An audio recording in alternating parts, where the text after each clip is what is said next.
नमस्कार दोस्तों, my voice अल्फाज में आप सभी का बहुत बहुत स्वागत है। आइए आज सुनते हैं ज्वालामुखी के गर्भ में लघु उपन्यास का तीसरा भाग। विचारों का एक रेला सा उमड़ आया था मन में।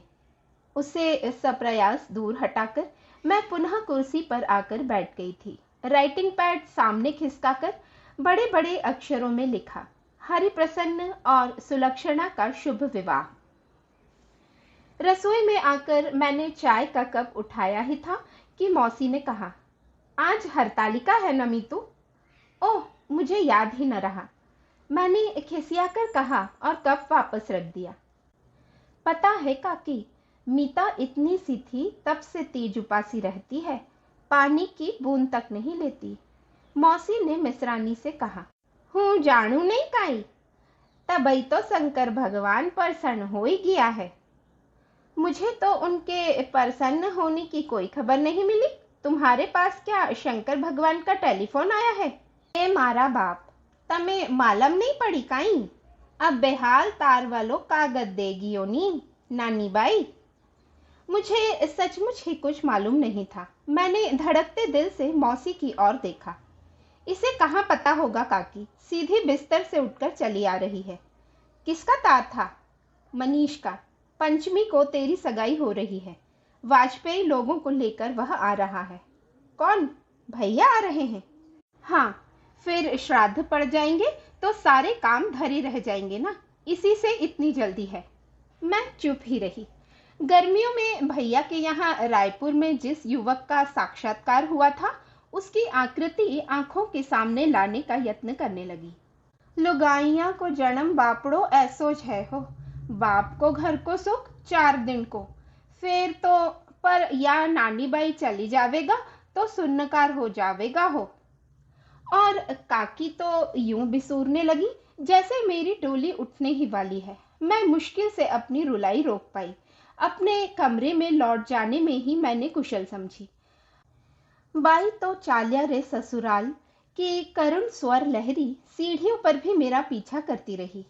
मीता, मौसी ने आवाज दी, अपनी भाभी से कहना 11 बजे पंडित जी पूजा करवाने के लिए आएंगे, वह तैयार होकर नीचे आ जाए। दरअसल यह बात मौसी ने इतनी जोर से कही थी कि अपने कमरे में भाभी ने उसे जरूर सुन लिया होगा। इतनी सुबह उनके कमरे में जाने की मेरी इच्छा भी नहीं थी, पर मौसी नीचे पहरे पर खड़ी थी, इसलिए यह काम टाला नहीं जा सका। 2 बार हल्की दस्तक देने के बाद कमिन का संदेशा पाकर मैंने दरवाजा खोला और स्तब्ध रह गई। भाभी अपनी छोटी सी डाइनिंग टेबल पर नाश्ता कर रही थी, वह भी ऑमलेट का। भाभी अंडे लेती हैं, हम लोग जानते थे। उनके छोटे से फ्रीज में 2-4 अंडे हमेशा रखे रहते थे। अपने कमरे में अक्सर ही वे मनपसंद नाश्ता बनाकर लेती रही हैं, पर आज? भाभी, आप शायद भूल गई कि आज हरतालिका है, मैंने किसी तरह इतना कहा। नहीं नमिता जी, भूली तो नहीं हूँ, कुछ भी भूलने की सुविधा आपके यहाँ कहाँ है? मैं प्रश्नार्थक दृष्टि से उनकी प्लेट को देखती रही। नाश्ते की बात सोच रही हो ना? वह तो एक एंटीडोज के रूप में ले रही हूँ। इस जन्म में जो सौभाग्य मिला है, उसे जन्म जन्मांतर तक वहन करने की सामर्थ्य नहीं है मुझ में। स्तब्ध रह गई मैं। मन हुआ बेडरूम में झांक कर देख लूं, हरि भैया सुन तो नहीं रहे। भाभी ने किसी अंतर्यामी की तरह मेरे मन की बात पढ़ ली। हंसकर बोली, ननंद रानी, क्यों अपने मन को क्लेश दे रही हो? तुम्हारे भैया असल सूर्यवंशी हैं। सूर्य जब तक सिर पर नहीं चढ़ाता वे नहीं उठते। रात भर सड़कें नापने के बाद अभी अभी तो सोए हैं बेचारे। मुझसे यह निर्दय परिहास अधिक नहीं सुना गया। अपनी मुद्रा को यथाशक्ति कठोर बनाकर कहा, मैं तो मौसी का संदेश देने के लिए आई थी। 11 बजे पंडित जी आएंगे, आप तैयार होकर नीचे पहुंच जाएं। आ जाएंगे भाई, पूजा की फॉर्मेलिटी भी हो जाए, क्या फर्क पड़ता है। लेकिन नमिता, इस घर में बालू रेत के महादेव की इतनी प्रतिष्ठा क्यों है? हमारी पूजनीय अम्मा जी का अपने जीते जागते महादेव के साथ जैसा। अधिक सुनना मेरी सामर्थ्य के बाहर था। बाहर आकर मैंने दरवाजा जोर से बंद कर दिया ताकि आगे की बात मेरे कानों तक न पहुंचे। कमरे में आकर मैं सुन्न होकर बैठी रही। अभी शादी को 2 साल भी नहीं हुए, भाभी में इतनी कड़वाहट आ गई है। शादी होकर आई थी तब वे ऐसी नहीं थी। अपनी लजीली मुस्कान से तब घर भर को एक उजास से भर देती थी वे। हरी भैया तब भी कितने खिले खिले से रहते थे, लेकिन हथेली की मेहंदी भी ना उतर पाई थी कि यह रंग उतरने लगा था। ये मुस्कानें बुझने लगी थी और इसके लिए सिर्फ मौसी ही उत्तरदायी है।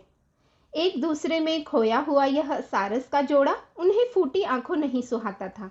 दिन भर दरवाजों को देखकर वे क्रोध में भुनभुनाती रहती। कभी कभी ऐसी बातें भी कह बैठती कि पास बैठी मैं शर्म से कट जाती। एक दिन अकेले में मौसा जी ने मेरे हाथ में एक लिफाफा पकड़ाकर कहा था, बिटिया हरी से कहो कहीं घूम घाम आए, घर में तो फिर सारी जिंदगी रहना ही है। लेकिन यह है क्या? थोड़े से रुपए हैं बेटा, उन्होंने अत्यंत संकुचित होकर कहा था। मैं फिर ज्यादा कुछ नहीं पूछ सकी थी। अपनी छोटी सी नौकरी में बड़े यत्न से जोड़ी हुई यह पूंजी उन्होंने बेटे की खुशी के नाम कर दी थी। लेकिन खुशी मिली कहाँ? हिम्मत करके हरी भैया ने गोवा घूमने का इरादा किया तो घर में जैसे तूफान आ गया। एक तो उन्होंने अपने मन से ऐसा इरादा किया, मौसी को नाराज होने के लिए यही बहुत था। फिर मौसा जी के अनुदान ने तो आग में घी का काम किया था। बाप बेटे दोनों ही एक साथ कटघरे में खड़े हो गए थे। गोवा तो खैर वे लोग गए ही, क्योंकि पहली बार मौसी को पति के दृढ़ निश्चय से टक्कर लेनी पड़ी थी और वे हार गई थी। लेकिन घूमने का आनंद निर्मल नहीं रह सका। लौटने पर भी प्रेमी युगल का जैसा स्वागत हुआ, उससे बिखरे हुए हृदयों को पास आने का संबल नहीं जुट सका था। शायद मौसी को सबसे ज्यादा ईर्ष्या उस प्रेम के आवेग से थी जो उनके दाम्पत्य जीवन को कभी सराबोर नहीं कर सका। संभवतः इसीलिए उनका रुख बेटे बहू को लेकर इतना विकृत हो गया था। लेकिन हमेशा निर्लिप्त रहने वाले मौसा जी इस विवाह के बाद घर में रस लेने लगे थे। मौसी का कोई वाक्शर सीधा बहू पर न पड़े, इसके लिए वे बड़े सजग रहते थे। बरसों बाद उनके स्वाभिमानी और निरीह व्यक्तित्व का मूल्यांकन हुआ था, बहू ने किया था। उनके कपड़े, उनका पूजा घर, उनकी पुस्तकें, उनका कमरा बहू के सुघड़ हाथों के स्पर्श से दमकने लगे थे। जैसा अकृत्रिम स्नेह वे देते थे, वैसा ही प्रगाढ़ आदर उन्हें मिलता था। मुझे यह सब देखकर बड़ा अच्छा लगता था। लेकिन इसके आगे भाभी का अधिकार नहीं था।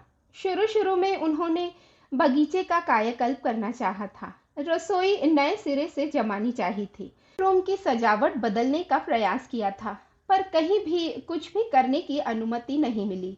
उनके साथ आया बहुमूल्य फर्नीचर भी उनके कमरे में कैद होकर रह गया था। यह आकाशवाणी है। दूर कहीं से प्रचारक की जुकाम में भीगी आवाज आई तो मैं चौंकी। बाप रे, 8 बज गए। पटांग बातों को सोचती रह गई मैं, और यहाँ कॉलेज का समय हो चला था। दनादन सीढ़ियां उतरकर नीचे आई, रसोई में झांका। पूजा पाठ से निवृत्त होकर मौसा जी पहली चाय ले रहे थे। मिसरानी काकी आज सुबह से ही मौसी की हाजिरी में थी। चाय उन्होंने खुद ही बनाई थी शायद। प्लीज मौसा जी, 50-50 आपको मैं दोबारा बना दूंगी। आज तो बिटिया का उपवास होगा ना? उन्होंने मेरे मग में चाय उड़ेलते हुए पूछा। सब छोड़ छाड़ दिया है।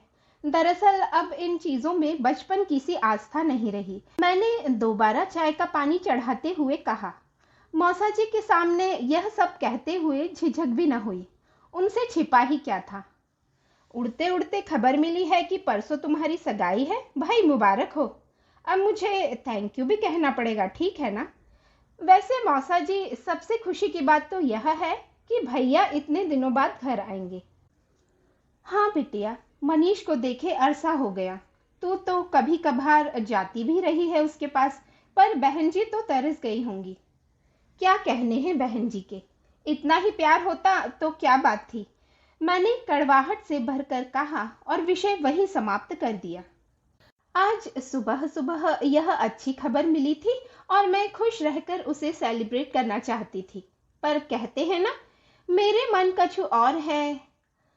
पूजा सामग्री और दक्षिणा पोटली में बांधकर पंडित जी ने दरवाजे के बाहर पैर दिया ही होगा कि मौसी बरस पड़ी। तीज त्योहार पर तो ढंग से पहन ओढ़ लिया करो, जिनके पास नहीं होता वे नकली गहने गुड़ियों से घर भर लेते हैं, इनके पास है तो ये दलिद्दर दिखाने में ही धन्य होती हैं। चौकी के आसपास रंगोली बनाती हुई भाभी का हाथ क्षण भर को कांप गया। चेहरे की रेखाएं कठोर हो आईं, पर दूसरे ही क्षण उनकी उंगलियां पूर्ववत चलने लगी, जैसे कुछ हुआ ही नहीं। उनका यह पथरीला मौन ही मौसी को सहमा देता है। सामने बोलने वालों को तो वे चुटकियों में उड़ा देती हैं। मैंने उस अप्रिय प्रसंग को समाप्त करते हुए कहा, माँ, भैया के लिए अपना कमरा खाली कर दो, मैं तुम्हारे कमरे में आ जाऊंगी। अरे, वह कौन सा महीना भर रहने आ रहा है, कहीं भी पड़ा रहेगा, लेकिन दिल्ली वालों को कहाँ टिकाएंगे। पता नहीं कितने लोग हैं, हॉल में इंतजाम कर लें या किसी होटल में ठहरा लें। क्यों छोटी? मुझसे क्या पूछती हो जीजी, घर का मालिक जाने और उसका काम जाने, अपन तो हुक्म के गुलाम हैं। मौसी ने रुखाई से कहा, वाहरी, घर के मालिक तो गऊ से सीधे हैं, वे कब हुक्म चलाते हैं, सारा तो तुम पर सौंप रखा है। बेचारे अपने ठाकुर जी को लेकर मगन रहते हैं, कभी किसी काम में दखल नहीं देते। तुम घर का मालिक किसे समझ रही हो, मीतू के मौसा को? वाह जीजी, तुम्हारा भी जवाब नहीं है। और मौसी विद्रूप भरी हंसी हंस उठी। तो क्या हरी के लिए कह रही है? उसकी तो 8-8 दिन मुझे सूरत तक नहीं दिखाई देती, पता नहीं कहाँ रहता है। अच्छा, लौटे तो उससे कह देना जल्दी से कुछ व्यवस्था कर ले, अब समय ज्यादा नहीं है। माँ का उत्साह देखकर मुझे खुशी हो रही थी। हरी कुछ नहीं करेगा जीजी। क्यों? मौसी के कंठ स्वर से आशंकित होकर माँ ने पूछा। क्योंकि वह घर का मालिक नहीं है, घर का मालिक मनीष है। उसे आने दो, जैसा कहेगा कर देंगे। मौसी ने जैसे दो टूक बात कह दी। तू हमेशा उल्टी बात करेगी छोटी। इसमें उल्टा क्या है जीजी? अपनी मर्जी का मालिक नहीं होता तो क्या यूं परभारे शादी तय करता? मैं तो खैर कोई नहीं हूं, पर तुमसे तो पूछ सकता था। बताओ भला, तुम्हें एक बार लड़का तो दिखा सकता था। ओह, अब समझी।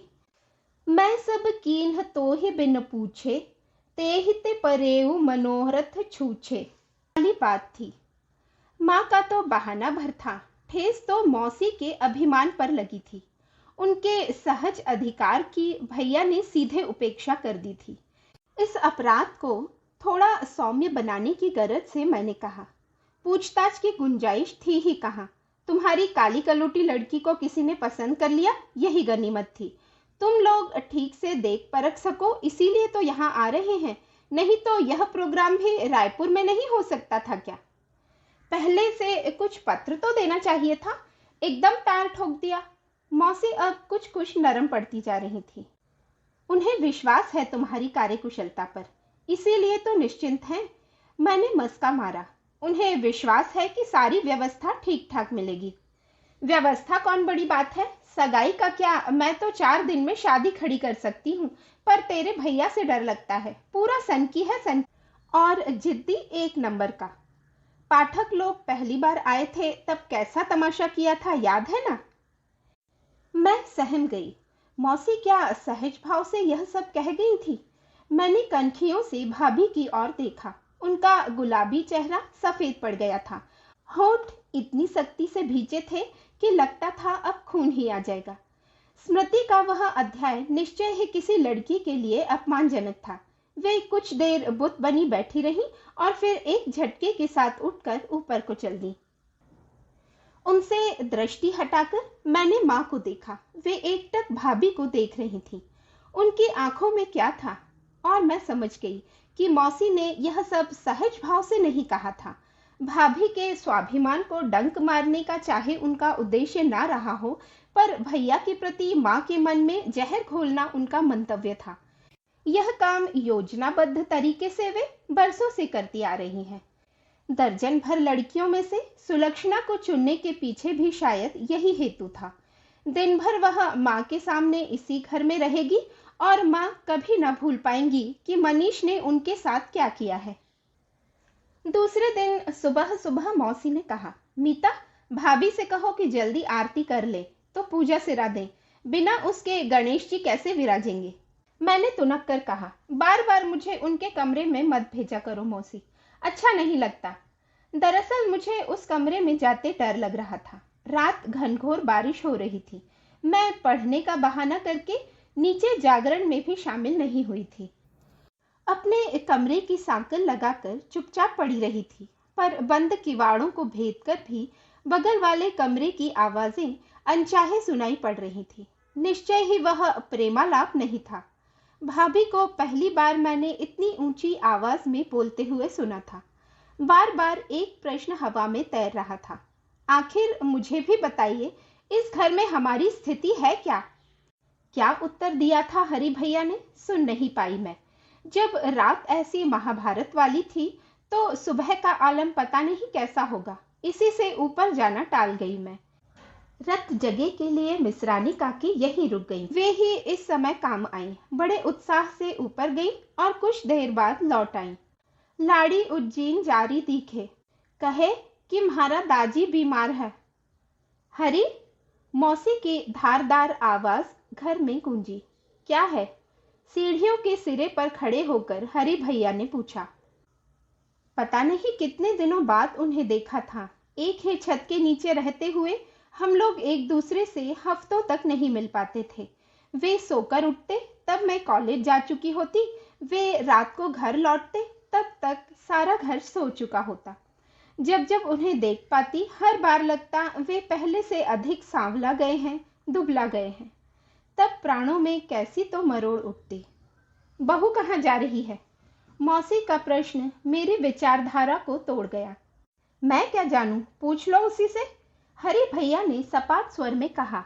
उसी से क्यों पूछूंगी, मैं तो तुझी से पूछूंगी। यह आग का गोला मेरे पल्ले बांधने से पहले पूछा था, अब क्यों पूछती हो? और मुंह फेर कर वे वापस अपने कमरे में चले गए। उनके आरोप से जड़ बनी मौसी वही खड़ी रह गई। मैं भाभी साहब के लिए रिक्शा लेने जा रहा हूँ, मांगीलाल ने कहा और छाता लेकर सबके सामने निकल गया।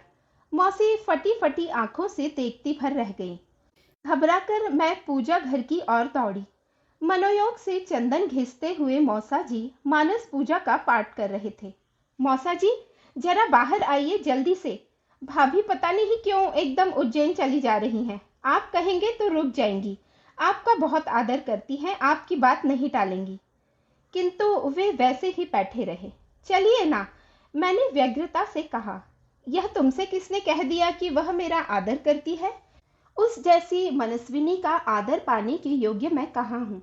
वह सिर्फ मुझ पर दया करती है। उस समय यह सारी चर्चा निरर्थक मालूम हो रही थी।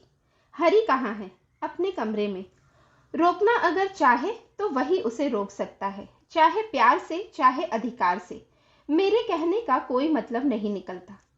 रिक्शा रुकने की आवाज आई और मैंने हताश होकर ऊपर देखा।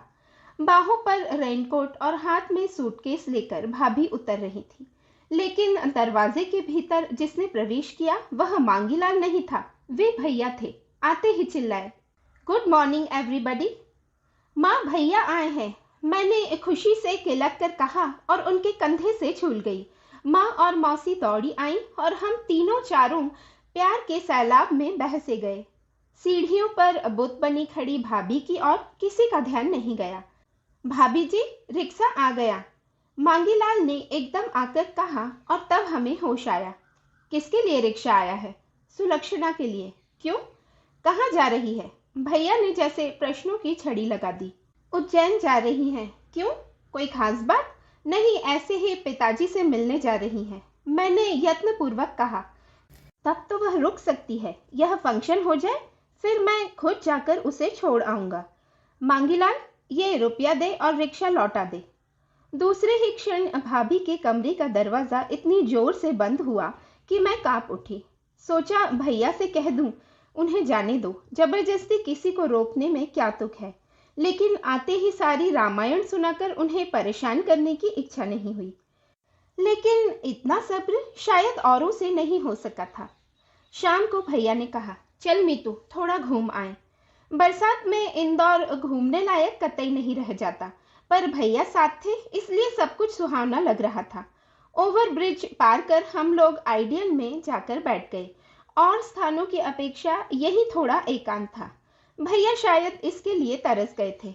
ऑर्डर दे चुपने के साथ ही बोले, अब थोड़ा चैन आया। घर में तो जरा भी प्राइवेसी नहीं है, कहने को इतनी बड़ी कोठी है। फिर थोड़ा रुककर बोले, मीता, हरी को क्या हो गया है? क्यों? नहीं, मुझे लगा कि सब कुछ ठीक ठाक नहीं है, खासकर उसकी पत्नी। मौसी बता रही थी कि उसका व्यवहार एकदम। वह बिल्कुल ठीक है, बस भ्रांति की शिकार हुई है और यही सारे असंतोष की जड़ है। जो सब्जबाग उन्हें दिखाए गए थे सब के सब नकली थे। फैक्ट्री का क्या हुआ? अभी चल रही है जैसे तैसे, पर हरी भैया वहां हफ्तों तक झांकते भी नहीं।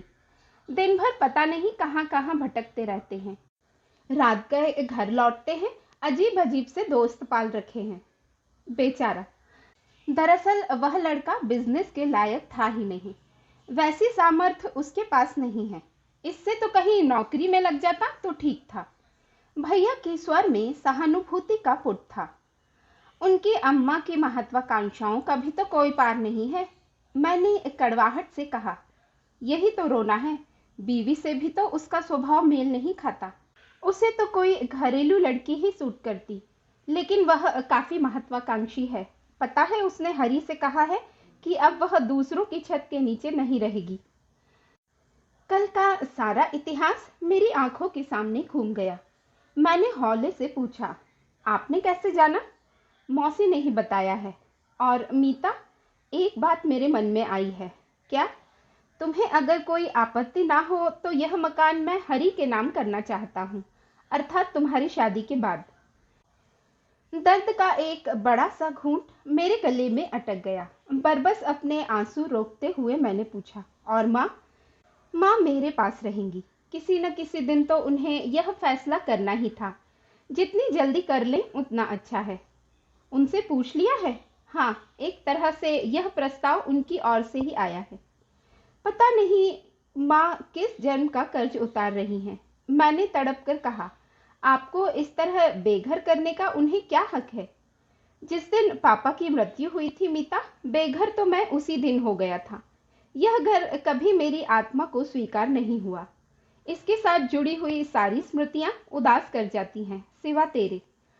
और उन्होंने मेरे माथे को प्यार से थपकिया दिया। और यह मत भूलो मीतू कि यदि मौसी जीवन की बाजी जीत गई होती तो यह घर आज उन्हीं का होता। मैं और माँ आश्रय के लिए शायद उन्हीं का मुंह जोहते होते। भैया, आप भी यह सब जानते हैं? मैंने अस्फुट स्वर में कहा, हाँ मीता, और दुख की बात तो यह है कि यह सब मैं अपने आप जान गया। कितनी छोटी आयु में मैंने घर के वातावरण से इस कहानी के बीच चुन लिए थे। माँ ने पापा को कभी क्षमा नहीं किया था। उनकी इस इकलौती भूल का वे किसी अमोघ अस्त्र की तरह समय समय पर प्रयोग करती रहीं। पापा बेचारे तब कितने असहाय नजर आते थे। सच कह रहे हैं? हाँ, सच ही तो कह रहा हूँ। और वह एक दिन जो आज भी ज्यों का त्यों मेरे मन में अंकित है। उस दिन ड्राइवर नहीं आया था। पापा सिरदर्द के कारण ऑफिस से जल्दी लौट आए थे। माँ चाहती थी कि वे सुनीता को स्कूल से लेवा लाएं। पापा कह रहे थे, स्कूल में फोन कर दो, किसी के साथ चली आएगी। पर इसी जरा सी बात को माँ ने इतना तूल दे दिया, क्या क्या तो कह डाला। पिछले सारे आरोपों को फिर से दोहरा गई। वे कह डाला कि बच्चों के प्रति उनमें जरा भी ममता नहीं है।